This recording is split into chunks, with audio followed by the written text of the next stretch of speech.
ሰላም እንዴት ናችሁ? ዛሬ የምሰጣችሁ ጥቆማ ደግሞ ስለ እድል ነው።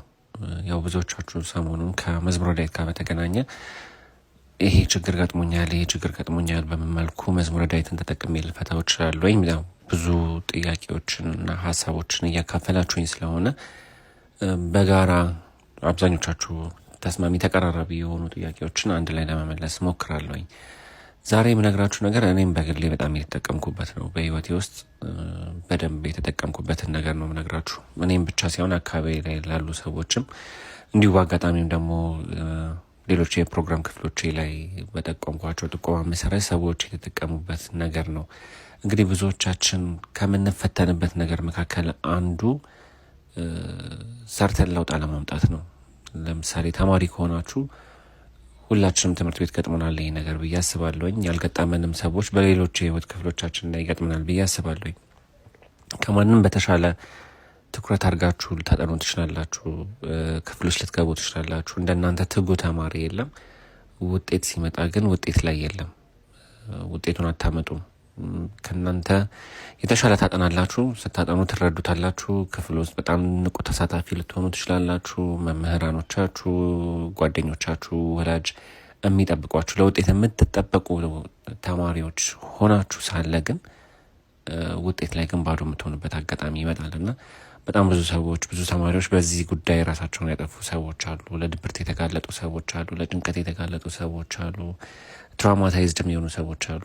ትምህርት በቃኝ ያሉ ሰዎች አሉና ከትምህርት ጋር በተገናኘ በዚህ መልኩ የምትፈተኑበት ሁኔታ አለ። ሰራተኞችም ሆናችሁ ልክ እንደዚሁ ትሰራላችሁ፣ ለውጥ ግን የለም። በህይወታችሁ ስለውጥ አታመጡም። ነጋዴዎች ከሆናችሁ እንደናንተ ትኩረት አድርጎ በትጋት የሚነግድ ወይም ለውጥ ለማምጣት በህይወቱ ውስጥ የሚታትራላችሁ፣ ግን በህይወታችሁ ስለውጥ አታመጡም እና ለምንድን ነው የምሰራው እስክትሉ ድረስ የምትፈተኑበት የህይወት አጋጣሚ ይፈጠራል። እንግዲህ እነዚህ ነገሮች ተያይዘው የሚመጡት ከዚህ በፊትም እንደነገርኳችሁ ከመናፍስት ጥቃት ጋር ነው። በተለይም ከዛር መናፍስት ጥቃት ጋር ማለት ነው። እነዚሁ ነገሮች ተያይዘው የሚመጡት ከዛር መናፍስት ጥቃት ጋር ነው።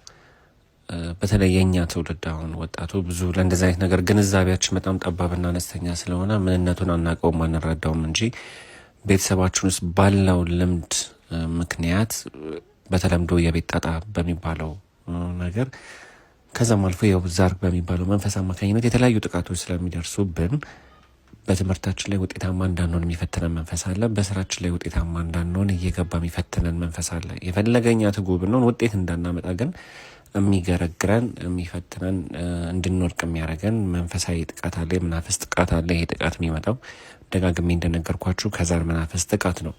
በማወቅም ባለማወቅም ማህበረሰባችን ለነዚህ ክፉ መናፍስት ተገዝቷል። እናትና አባቶቻችሁ ባይገዙ አያቶቻችሁ ከዛ ወደ ኋላ ከዚህ ባዕድ አምልኮ ጋር በተገናኘ ማህበረሰባችን ጥልቅ የሆነ አሉታዊ ነገር ውስጥ ገብቷል። በማወቅም ባለማወቅም እና በእያንዳንዱ ቤተሰብ ውስጥ ይሄ ፈተና አለ።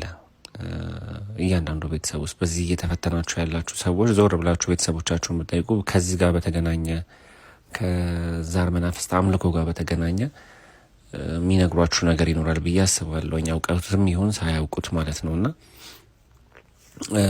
ባትፈልጉትም በመንፈሳዊ ህይወታችን ጠንካራ ስለማንሆን መፈተናችን አይቀርም። ባታመልኩትም ባትገብሩለትም ግን በመንፈሳዊ ህይወታችን ጠንካራ እስካልሆነ ድረስ በዚህ መንፈስ መፈተናችን አይቀሬ ነውና አጥንተን ውጤታማ ማንሆንበት ሰርተን ውጤታማ እንዳንሆን የሚያደርገን መንፈስ ይሄ የዛር መንፈስ ነው ማለት ነው። ስለዚህ እዚህ ሁኔታ ውስጥ ሆናችሁ እየተጨነቃችሁ ካላችሁ ተማሪዎች ሆናችሁ ውጤታማ እንድትሆኑ፣ ነጋዴዎች ከሆናችሁም ደግሞ በሰራችሁት ልክ ውጤታማ እንድትሆኑ፣ ውጤታችሁን እንድታዩት፣ ሌሎችም የስራ መስኮች ላይ ሰርታችሁ ውጤት እንድታመጡ ሊረዷችሁ ከሚችሉ የመዝሙር ክፍሎች በርካታ የመዝሙር ክፍሎች መካከል አንዱ መዝሙር 4 ነው። አሁን ይህንን የምነግራችሁ በጣም ስፔሲፊክ ሰርታችሁ ውጤት ለማምጣት የሚረዳችሁ ነው የመዝሙር ክፍል ነው። ወይም ደግሞ እኔ እኮ እድል የለኝም እንላለን፣ እሰራለሁ ግን እድል የለኝም፣ አጠናለሁ ግን እድል የለኝም ብላችሁ እንደዛ አይነት ስሜት ሲሰማችሁ ወይም እዛ ፈተናው ስትሆኑ መፍትሄው መዝሙር 4 ነው። መዝሙር 4 የጽድቄ አምላክ በጠራሁት ጊዜ መለሰልኝ፣ በጭንቀቴም አሰፋህልኝ። ማረኝ፣ ጸሎቴንም ስማ። እናንተ የሰው ልጆች እስከ መቼ ድረስ ልባችሁን ታከብዳላችሁ? ከንቱ ነገርን ለምን ትወዳላችሁ? ሐሰትንም ለምን ትሻላችሁ? እግዚአብሔር በጻድቁ እንደ ተገለጠ እወቁ። እግዚአብሔር ወደ እርሱ በተጣራሁ ጊዜ ይሰማኛል። ተቆጡ፣ ነገር ግን ኀጢአትን አታድርጉ። በመኝታችሁ ሳላችሁ በልባችሁ አስቡ፣ ዝም በሉ። የጽድቅን መሥዋዕት ሰዉ፣ በእግዚአብሔርም ታመኑ። በጎውን ማን ያሳየናል የሚሉ ብዙዎች ናቸው። አቤቱ የፊትህ ብርሃን በላያችን ታወቀ። በልቤ ደስታን ጨመርህ፣ ከስንዴ ፍሬና ከወይን ዘይትም ይልቅ በዛ። በሰላም እተኛለሁ አንቀላፋሁ። አቤቱ አንተ ብቻህን በእምነት አሳድረኸኛልና። መዝሙር 5 አቤቱ ቃሌን አድምጥ፣ ጩኸቴንም አስተውል። የልመናዬን ቃል አድምጥ። ንጉሴና አምላኬ ሆይ አቤቱ ወደ አንተ እጸለያለሁና። በማለዳ ድምፄን ትሰማለህ። በማለዳ በፊትህ እቆማለሁ እጠብቃለሁ። አንተ በደልን የማትወድ አምላክ ነህና ክፉ ካንተ ጋር አያድርም። በከንቱ የሚመኩ በዐይኖችህ ፊት አይኖሩም። ክፉ አድራጊዎችን ሁሉ ጠላህ። ሐሰት የሚናገሩትን ታጠፋቸዋለህ። ደም አፍሳሹንና ሸንጋዩን ሰው እግዚአብሔር ይጸየፋል። እኔ ግን በምሕረትህ ብዛት ወደ ቤትህ እገባለሁ። አንተን በመፍራት ወደ ቅድስና መቅደስ እሰግዳለሁ።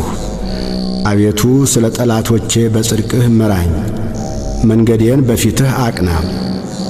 ባፋቸው እውነት የለምና ልባቸውም ከንቱ ነው። ጉሮሯቸው የተከፈተ መቃብር ነው፣ በምላሳቸው ይሸነግላሉ። አቤቱ ፍረድባቸው፣ በምክራቸውም ይውደቁ። ስለ ክፋታቸውም ብዛት አሳዳቸው፣ እነርሱ አምፀውብሃልና። በአንተ የሚታመኑት ሁሉ ግን ደስ ይላቸዋል፣ ለዘላለሙ ደስ ይላቸዋል። እነርሱንም ትጠብቃለህ፣ ስምህንም የሚወዱ ሁሉ በአንተ ይመካሉ። አንተ ጻድቁን ትባርከዋለህና። አቤቱ እንደ ጋሻ በሞገስ ከለልኸን። መዝሙር 6 አቤቱ በቁጣህ አትቅሰፈኝ፣ በመዓትህም አትገሥጸኝ። ድውይ ነኝና አቤቱ ማረኝ፣ አጥንቶቼ ታውከዋልና ፈውሰኝ። ነፍሴም እጅግ ታወከች። አንተም አቤቱ እስከ መቼ ድረስ ነው? አቤቱ ተመለስ፣ ነፍሴንም አድናት። ስለ ቸርነትህም አድነኝ፣ በሞት የሚያስብህ የለምና። በሲኦልም የሚያመሰግንህ ማን ነው? በጭንቀቴ ደክሜአለሁ፣ ሌሊቱን ሁሉ አልጋዬን አጥባለሁ፣ በእንባዬም መኝታዬን አርሳለሁ። ዓይኔ ከቁጡ እንባ የተነሣ ታወከች፣ ከጠላቶቼ ሁሉ የተነሣ አረጀሁ። ዓመፃን የምታደርጉ ሁሉ ከኔ ራቁ።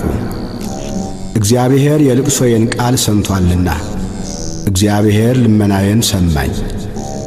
እግዚአብሔር ጸሎቴን ተቀበለ። ጠላቶቼ ሁሉ ይፈሩ፣ እጅግም ይጐስቁሉ። ወደ ኋላቸው ይመለሱ፣ በፍጥነትም ይፈሩ።